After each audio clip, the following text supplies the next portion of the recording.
дар хоҷагиҳои ноҳияи восеъ барои ҳарчи зудтар оғоз намудани кишту кори баҳорӣ ва дар муҳлати хуби агротехникӣ ба анҷом расонидани ин тадбири кишоварзӣ роҳбарони хоҷагиҳои деҳқонӣ ва кооперативҳои истеҳсолию механизаторони хоҷагиҳо техника ва мошиноалотҳои кишоварзиро аз таъмири хусусият бароварда ба кор сафарбар намуданд. дар ин тадбир масъулину мутахассисони бахши бозрасии техникӣ идораи кишоварзии минтақаи Кӯлоб ва ноҳияи восеъ тухми пошакҳои хоҷагиҳо ва ҷамъиятҳои деҳоти ноҳияи восеъро аз омодагӣ ба кишту кори баҳорӣ дида баромада изҳори қаноатмандӣ намуданд ва таъкид доштанд, ки дар деҳотҳои ноҳия механизаторон баъди таъмир ва рангу бор техникаҳои кишткунандаро ба кишти баҳорӣ омода карданд.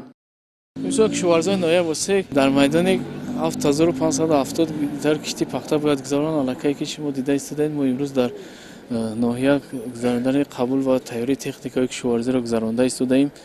имсол кишоварзон албатта ният доранд тамоми техника ва мошиноалотҳои кишоварзӣ ки барои киштикори деҳқон зарур аст дар хатти тайёр оварда мондаанд. Албатта омодаи кор ҳастанд. Албатта кишти зироатҳои баҳорӣ аллакай дар ноҳия шурӯъ шудааст. кишти зироатҳои техникӣ аз он ҷумла зағир, маъсар ва дигар зироатҳои кишоварзӣ ки дар кишти баҳорӣ гузаронда мешаванд албатта киш рафта истодааст. ният дорем ки дар муҳлатҳои хуби агротехникӣ кишти пахтаро сар намуда ва нақшае ки дар ба зиммаи мо гузоштанд албатта дар муҳлатҳои хуби агротехникӣ ба анҷом расонда ва ҳама корҳои агротехникии пахтаро хуб риоя намуда ва ҳосили дилхоҳ ба даст биёрем.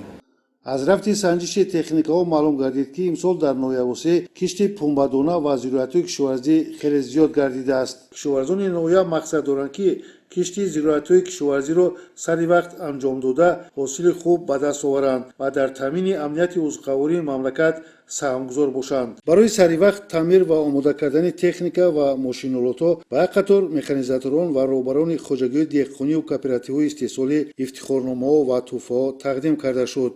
кишоварзони шаҳру деҳоти Кӯлоб қабл аз киштукори баҳорӣ барои зудтар оғоз намудани киштукор ва дар ҳолати хуби агротехникӣ ба анҷом расонидани ин тадбири кишоварзӣ техника ва мошиноалотҳои кишоварзиро аз таъмири хусусият бароварда ба кор сафарбар намуданд.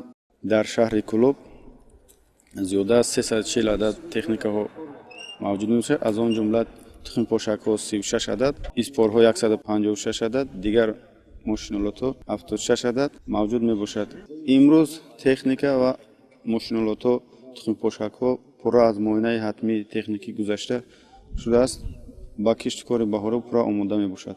намояндагони вазорати кишоварзии ҷумҳурии Тоҷикистон, мақомоти иҷроии ҳокимияти давлатии вилояти Хартон, корхонаи воҳиди давлатии Тоҷик Агролизинг техника ва мошиноалотҳоро дар хатти тайёр дидан карданд. мавриди зикр аст, ки бо дастгирии ҳукумати ҷумҳурии Тоҷикистон ва мақомоти иҷроии ҳокимияти давлатии вилояти Хартон ва вазорати кишоварзии ҷумҳурии Тоҷикистон давоми солҳои соҳиби истиқлолии кишвар дар шаҳру ноҳияҳо миқдори зиёди техникаҳо ва мошиноалотҳои муосири кишоварзӣ аз хориҷи кишвар тариқи амалисозии барномаҳои давлатӣ ворид карда шуданд, ки бо истифода аз онҳо деҳқонон шудгору кишт ва корҳои саҳроиро анҷом медиҳанд. як қисми техникаҳои дар хатти тайёр гузошта шуда аз ҷамъияти дорои масъулияташ маҳдуди пахтаи Кӯлоб буданд. намояндагони вазорати кишоварзии ҷумҳурии Тоҷикистон, мақомоти иҷроии ҳокимияти давлатии вилоят, корхонаи воҳиди давлатии Тоҷик Агролизинг ва дигар мутахассисон аз омодагии техника ва мошиноалотҳо дар хатти тайёр дидан карданд. роҳбари корхонаи воҳиди давлатии Тоҷик Агролизинг ба кишоварзон оид ба техника ва мошиноалотҳои ба кишт ворид гардида